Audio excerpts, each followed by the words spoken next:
அஸ்ஸலாமு அலைக்கும் வரஹ்மத்துல்லாஹி வரகாத்துஹு. அல்ஹம்துலில்லா, அல்லாஹ்வுக்கு எல்லா புகழும். மனம் வலிக்கிறது. இளைய சமுதாயமே சிந்திப்போம். இன்றைய காலகட்டத்தில் கண்களால் பார்த்தும் காதுகளால் கேட்டும் பல இன்னல்கள் பெற்றோர்களுக்கும் மற்றும் வயது முதிர்ந்த பெரியோர்களுக்கும் நடக்கும் அவலத்தை கேட்டால் மனம் வலிக்கிறது. இளைஞர்களே, இளம் பெண்களே, சிந்தியுங்கள். உங்கள் பெற்றோர்களை இம்சிக்காதீர்கள். கடும் வார்த்தைகளால் அவர்களை பேசி மனம் புண்படும்படி நடவாதீர்கள். ஆணவத்தாலும் அகம்பாவத்தாலும் ஆடாதீர்கள். ஆணவம், அகம்பாவம், தற்பொறுமை இவைகளெல்லாம் இறைவனுக்குரிய தன்மைகள்.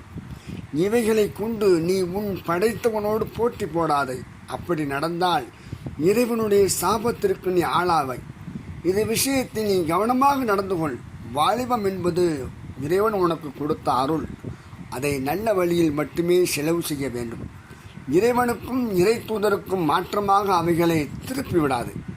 இளைஞர்களே, நீ இப்பொழுது எப்படி நடக்குகின்றாயோ பிற்பாடு அப்படியே நடத்தப்படுவாய். நல்ல வழியில் நீ நடந்தால் பிற்காலத்தில் அல்லாஹ்வின் உதவியால் அல்லாஹ் உன்னை நல்வழிப்படுத்தி வைப்பான். மேலும் அல்லாஹ்வின் அருளால் நீ நன்றாக இருப்பாய். பலராலும் நீ கண்ணியப்படுத்தப்படுவாய் என்பது உண்மை.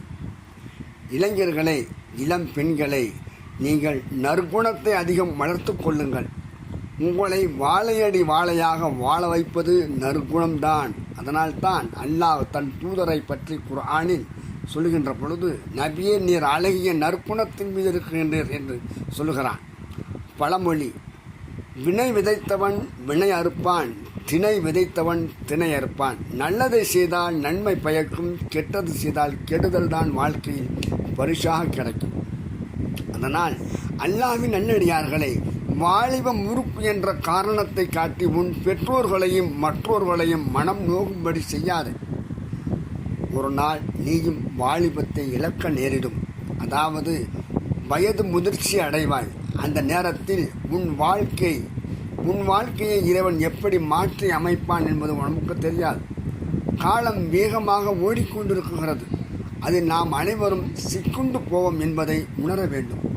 காலத்தை ஏற்பவன் நம்மை என்ன பாடுபடுத்துவான் என்பதை நாம் அறிய மாட்டோம். இந்த உலக வாழ்க்கை என்பது அற்பம். முடிவில்லாத நிரந்தரமான ஒரு வாழ்க்கை ஒன்று உண்டு. அந்த வாழ்க்கை தான் நிரந்தரமானது. அதுதான் சொர்க்கம் என்பது உமக்கும் தெரியும். ஆனால் இந்த அற்ப வாழ்க்கைக்காக நிரந்தரமான வாழ்க்கையை முற்றாக இழந்து விடாது. உன் பெற்றோர்களை வைத்துதான் உன்னுடைய சொர்க்க வாழ்க்கை தீர்மானிக்கப்படுகிறது.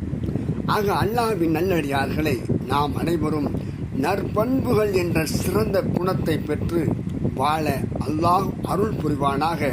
அஸ்ஸலாமு அலைக்கும் வரஹ்மத்துல்லாஹி வபரகாத்துஹு.